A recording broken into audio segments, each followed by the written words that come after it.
When we get through the Ten Commandments, then suddenly we switch to a quite different kind of laws. These are all what we call casuistic or case laws. If a man does X, then that, but if he does something else, then something else. That's right.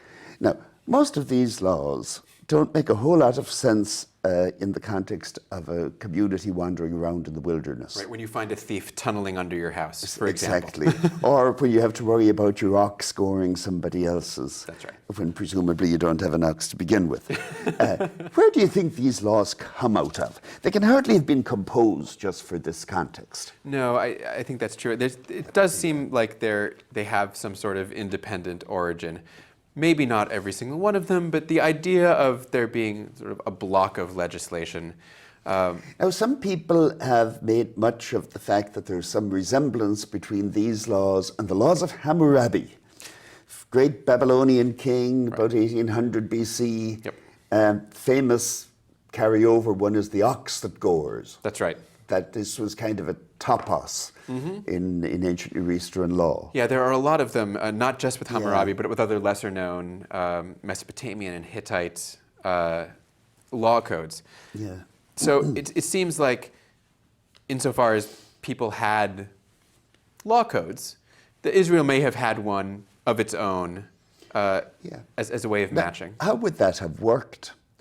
Did people in the ancient Near East actually use these as law codes so that if a case comes up, you can imagine the judge rummaging back through a scroll someplace to find the case? Right. Hard to imagine in the case of Hammurabi, which is on a gigantic stone statue. Well, then just go over and peer at it. I guess so. Yeah. It depends on where you build your courthouse. Yeah. So no, the answer is these are not, I don't think these are intended to be what we think of as prescriptive law. I don't think the person or persons responsible for these laws in Exodus thought that they were writing something novel that somebody would then change their behavior or their rulings on the basis of. I think that these are more what we call descriptive law. That is, these laws exist, especially in their narrative context, to explain why it is that we do the things we do. Right? Why is it that we have that practice? Not because, in this case, not because some king said so, but because way back thousands of years ago, God told us that if you find a thief tunneling under your house, etc. Yeah, and these, I would assume, must be at least illustrative. Oh, at best illustrative. The kinds of decisions that are, kinds of cases that one might What it's certainly not is comprehensive. But you know, it is an interesting problem that in the ancient Near East it was nearly always the king. And it's quite remarkable that it's not a king here. Now, of course, if you want to put it back in the time of Moses, you don't have a king to attribute it to. Right, Moses is the closest thing you got. And Moses fills in for that. Okay, but let's look at a couple of them here. First one in chapter 21. When you purchase a Hebrew slave, he is to serve you for 6 years, but in the 7th year he shall be given his freedom without cost. What should surprise us about that law? Slave? I think most of us would be surprised that a Hebrew slave, didn't they get the point? Right. Well, apparently no, they didn't. Right. I mean, there's a good chunk of laws at the beginning of this law code that are about slavery, about how you treat Hebrew slaves, about how you treat non-Hebrew slaves. Yeah, and some of the notable variations. Now, it may well be, you know, that what would have surprised people in the ancient world is that in the 7th year you're supposed to let him go free. That's right. That would be the startling limitation. But then you read on, and if it's a girl, if it's a daughter, well, she shouldn't go free the same way that the male slave does. That's right. I mean, we should remember that there are probably different kinds of slavery at work here. Right? When an Israelite enslaves an Israelite, it's almost certainly what we think of as debt slavery. Yeah. Which is, they probably still had their own house. They probably were simply working off their debts. Until it was paid. And the idea is, after 7 years, if they haven't paid off their debt, we can let it go at that point, right? They've suffered enough. But there are non-Israelite slaves who are treated as poorly as any slave you could ever imagine. Yeah. Now, in the case of the woman who isn't set free in the 7th year, is that good for her or bad for her? Could you see that as possibly because the woman wouldn't be able to fend for herself? It's possible. It's possible. The status of women in the ancient world, in ancient Israel, is not what we would like to think of it as, I think it's safe enough to say. And some of the things that look to us to be oppressive may be, in fact, protective, but protective because of a sort of native oppression of women in general. Of course, in that case, it is notable that Deuteronomy will change that and says you should go free. So, if Exodus is being protective, Deuteronomy isn't. But either way, it's not that good a scene. No. Also, one that I always enjoy in this is the case of a man who hits his slave. Yeah. And if the slave dies right away, then Bad. the man is guilty. If he lives for a couple of days, that's okay. After all, he was his slave. Right. It says because he was his property. Yeah. And, in that case, it seems to be, there must have been a slave owners lobby, who went to work on this and said, but, let's qualify it a little bit. Maybe if he lives for a couple of days. Alternatively, the slaves had a union and they got the concession of a couple of days. Now, a famous one here, though, when men fight and hurt a pregnant woman so that she suffers a miscarriage, but no further injury, the guilty one shall be fined as much as the woman's husband demands of him, and he shall pay in the presence of judges. But if injury ensues, you shall give life for life, eye for eye, tooth for tooth, hand for hand, burn for burn, wound for wound, and stripe for stripe. So let's start with the case where they hurt a pregnant woman. This is a celebrated verse, and why is that so? This one is a little bit fraught in current debate. I mean, this is the only biblical verse almost that I think is relevant to the abortion debate. You, sir, are the master of biblical ethics. So you tell me, my sense is that you are going to say that this is, in fact, not relevant to the abortion debate. That would be my own sense of it. Now, of course, it's relevant to the abortion debate because it's the verse that has been cited. And apart from this, there is no discussion of abortion anywhere in the Bible. Now, it's not that abortion wasn't known. We know even how they did it in Egypt and Assyria, in the ancient world. And Jeremiah, in one of his darker moments, says, I wish I'd been aborted.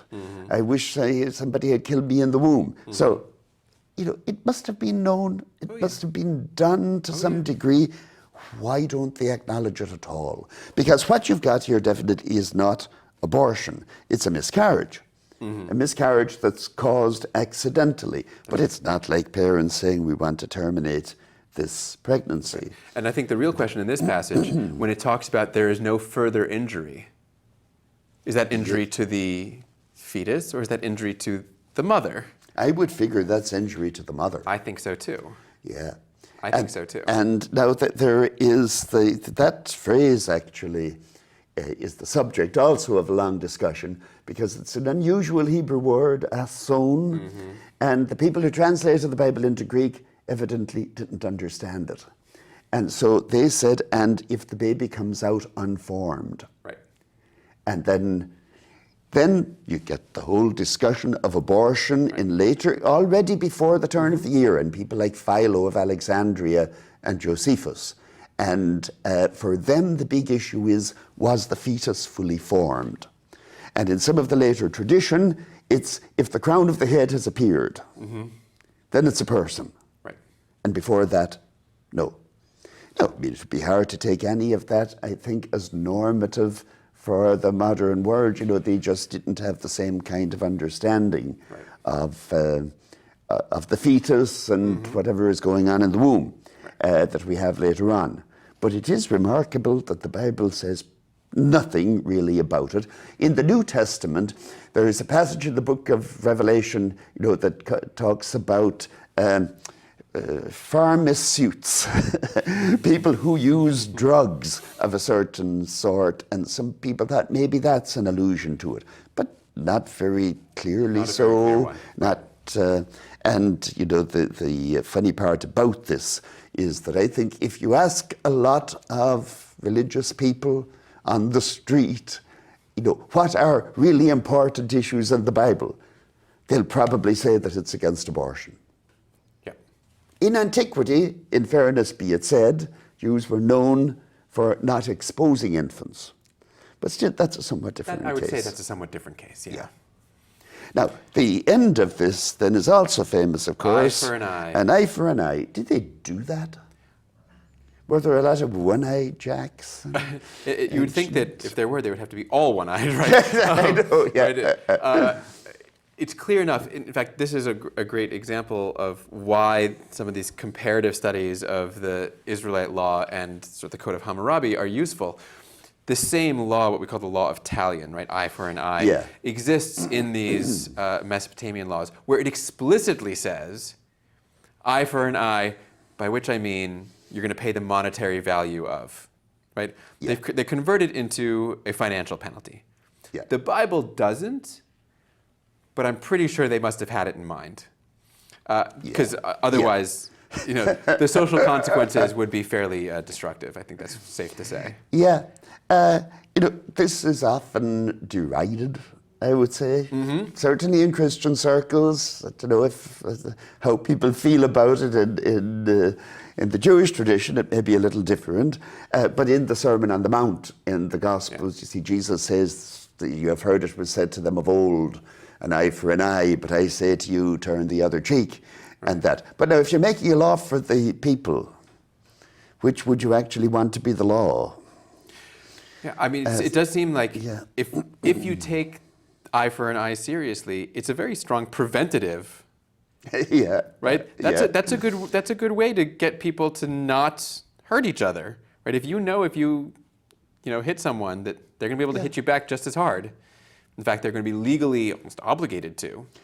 Yeah, but I would say, you know, that this is probably a law of moderation. Oh yeah. Because it's saying if somebody knocks out one of your eyes, you are not allowed to knock out both of his. So it's limitation. It's the Mikado. It's make the punishment fit the crime. That's right. Which is not unreasonable. Now, the other thing that would strike a lot of people reading through these laws, I think, is the frequency of the death penalty. Yep. And this was something of which people like Philo of Alexandria and Josephus, a historian writing in the 1st century, were very proud. And they said, this shows how superior our laws are to those of the Greeks and the Romans. Why do you think they appeal to the death penalty so much? I think the basic first observation is that death was a lot more prevalent and a lot more common, visible, open in the ancient world. Actually, I thought everybody still died, but but you don't see people die very often. Yeah. We don't encounter death, right? We have hospitals. Death is cordoned off. It's cordoned off. It's out of sight. Whereas right. Death in the ancient world, as state punishment, as individual punishment, as simply a fact of life, constant. I mean, these were people who had animals living in their houses, right? They saw death all the time, of all sorts. So our sort of aversion to the death penalty is in part, I think, a cultural shift. Back then, death was just much easier, much cheaper. What kind of a prison system did they have? Nothing to compare with the United States, at any rate, right? Well, they did. The prisons were known, but I think they would have been pretty exceptional. And I think they were mostly debtors' prisons, right? They were I'm reading the French Revolution back too much, but the famous cases that come to my mind are in the Joseph story, where it's in Egypt, of course, right, and Jeremiah. But even with Jeremiah, they had to improvise and drop him down a well, as I recall. So I think the facilities probably weren't too good. There's one other thing, though, that I think should be said about the death penalty here, frequent as it is. You don't have it for property crimes. Mm-hmm. And that, I think, is quite remarkable in the context.